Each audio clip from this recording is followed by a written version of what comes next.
Graduation requirements have changed. Simmons Elementary School holds a character-based assembly. The cross-country team lacks seniors. And Jacob Krenz shows off his very own mode of transportation. Hi, I'm Jason Lopez Martinez. And I'm Summer Ryan, and you're watching Eagle Zone. Graduation requirements have changed this year. I spoke with a counselor here at Central who explains the new guidelines and how this might affect you. High schools across South Dakota now have a new graduation requirement. Here's how it looks for you in Aberdeen. The two big ones would be that there's no longer a computer requirement to graduate. In the past, there was a full credit of computers required. Now that full credit has moved down into the elective count. So instead of 6.5 electives and 1 computer credit, it's now no computer credit, 7.5 of electives. The second change is to social studies. It used to be that every student had to do world geography, world history, and then a half a credit of social studies elective. Now that requirement has changed. There's no more world history or world geography specification. Instead, every student has to take a credit and a half of social studies electives, along with the U.S. history and government stayed the same as always. But the total credit count you need to graduate is the same. That's at 25. However, students have more freedom when it comes to reaching that 25.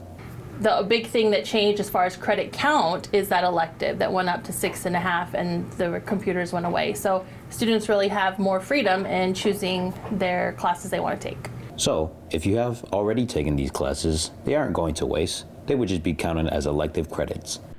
The requirements for the advanced endorsement and the advanced career endorsements have stayed the same. If you plan to graduate with the advanced honors endorsement, you must complete the credits for world history and world geography. Counselors continue to push college applications for seniors. We have video of some different efforts they are trying. Here you can see the Northern and PC mascots having fun greeting students as they enter the high school. Counselors are also asking seniors to fill out the FAFSA for financial aid. If you confirm your FAFSA application with your school counselor, you'll be entered for a chance at a $100 scholarship. Central's marching band has another successful weekend. Here you can see the band marching in the Gypsy Day Parade, where it earned the Best Overall Band Award.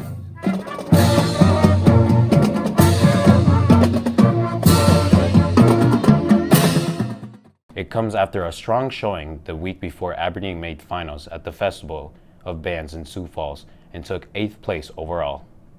Displaying good character can be one of the biggest deciding factors in life for many important opportunities. Setting a good foundation for character starts when you're young. Eagle Zone's Austin Erickson joins us with his story. Austin?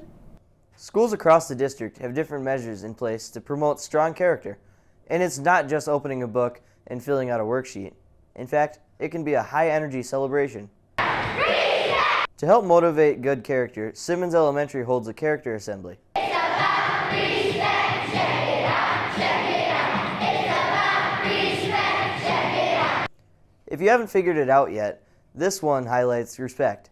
Students or even entire classrooms receive individual awards for displaying strong character. But I think it's really important that we do character education. I think it helps our kids, helps them grow into be successful students and adults, so that's why we will continue to do it. These awards are all part of helping students in the future. Along with awards, students write about people in their lives who display exceptional character. And they blow me away. Some of the essays that we read today, the things that they think of and the people in their life, I think it's awesome.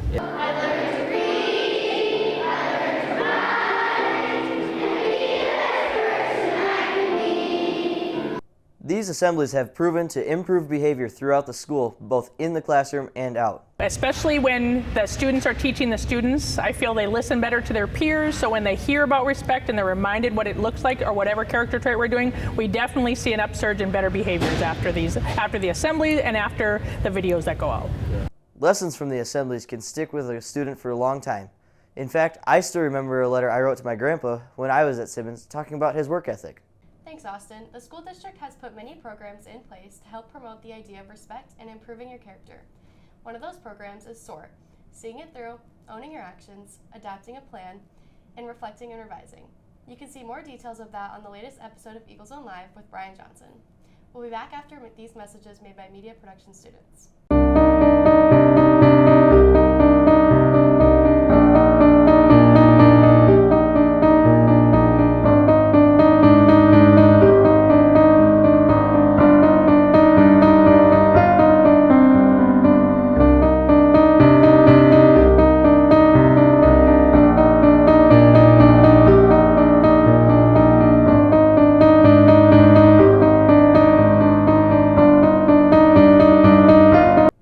Welcome back, and now on to sports. We have some exciting highlights to share from the blackout-themed football game.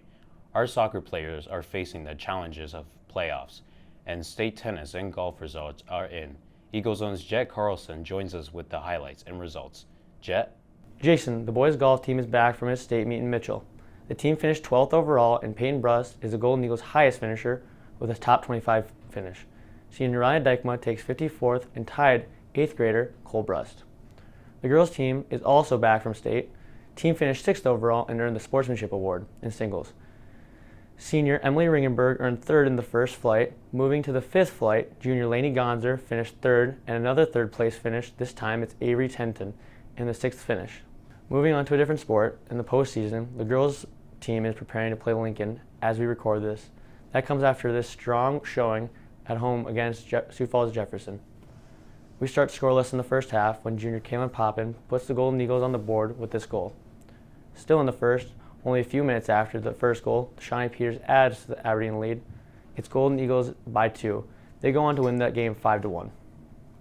The boys soccer team is out after a tough double overtime loss that ends in a penalty kicks. Now on to football. The team is on a winning streak after topping Brookings Friday. Halfway through the first quarter, the Eagles go for it on 4th, and it pays off with this touchdown run by Drew Selfrink. Aberdeen up by 6. Jumping ahead to the 4th quarter, Eagles up by 3, and check out this Carson starter run. 2 big stiff arms sends Bobcats flying. Don't forget, that guy drives a 98 Buick named Etha. And soon after, it's Carson again. This time, he makes it to the end zone to add to the Golden Eagles lead. Aberdeen goes on to win this game 20-3. Both the boys and girls cross-country teams are facing the same challenges, lack of seniors. I spoke with the coach and students from both of the teams. They share how they are working through this season, despite being at what some may call a disadvantage. This season looks a bit different than others due to having no senior girls and boys. Rylan Johnson is a junior on the team. Leadership roles, I would say, is probably the number one because we don't have the seniors to kind of fill up like your number one leadership positions, I guess, like your team captain typically is what it is. Most of us juniors and even our sophomores have to kind of lead up, help with stretching, help most of the middle schoolers kind of figure that out. And because we don't have any seniors, we'll be doing that for 2 years, so hopefully it'll pay off next year. These struggles also translate to the girls' side. Junior Kiana Yeager explains. It makes it kind of difficult to find leaders since we don't have any seniors, but it creates a good opportunity for some juniors or underclassmen to step up. Peldo is a sophomore. She's focused on the goals more than she is any ages. Individually, just getting better, especially after being injured. And as a team, we'd like to place at ESD top 3, but we've gotten a lot less people over the years, so it might be difficult. Kaylee Peldo also explains what the teams are doing to accomplish these goals. Well, leading up to it, we take a couple easier days and then do workouts earlier in the week so we can prepare better towards the end of the week because most of the hard meets are on the weekends. But according to the boys' head coach, Greg Murley, a team situation is difficult from any outcome. He still believes with a young team they will be competitive. Well, I think our goal every year is to be very competitive to try to win the conference title and be one of those top 3 teams or 4 teams in the state. So both of the teams are back after competing at ESD earlier this season. The boys' team finished in 3rd, and the girls' team finished 5th. The state meet is next weekend in Huron, October 22nd. Thanks, Jet. Last week we took a look at a car named Ethel, but now Eagle Zone's Jacob Krenz took advantage of the opportunity to show off his very own car. I mean scooter. Over these past couple weeks, I forgot the true meaning of a vehicle. They're not to make life easier or to move around faster. They're here for one reason only, to be cool.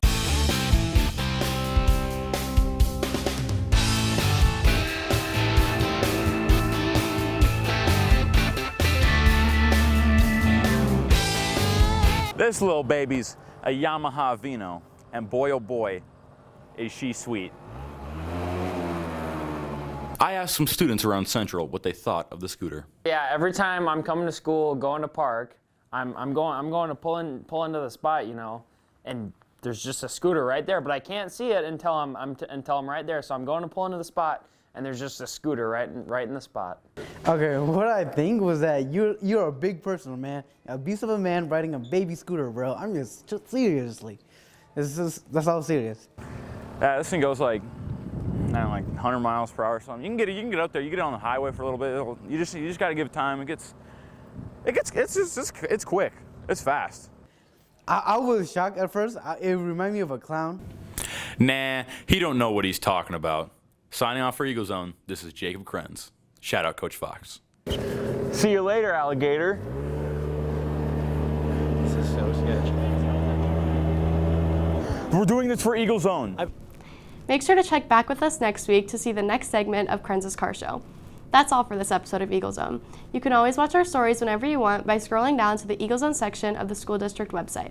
That's aberdeen.k12.sd.us. We leave you this week with some video of the fall play. With Eagle Zone, it's your boy, Jason Lopez Martinez. And I'm Summer Ryan. See you next week. We have plenty of room. Trying to see if there's lots. What are you giving us here? An L train takes 10. Is there anyone here who didn't sneak into the movies once or twice when they were young? This is the reason I came here. I wanted to have... Hold it. Be fair. That's exactly what I'm trying to say. The bedroom door. Walk 43 feet and open... Let's not talk about quality when murder is involved. Well, let's do. Right so far? Right. Next, the boy claimed that on the way home, the knife was right opposite hers, across the L tracks. And she swore she saw... Old man walked in the courtroom. No, it isn't. Everyone knows he's an experienced knife fighter, so he makes a kind of fool in that No guy. one here is asking where anyone came from. I was born right here. Oh, shut up! Let me go! I'll kill him! Knife fighter. Even went to reform school for knifing someone. Isn't that so? That's right. I've had about enough of you. If you open your mouth again,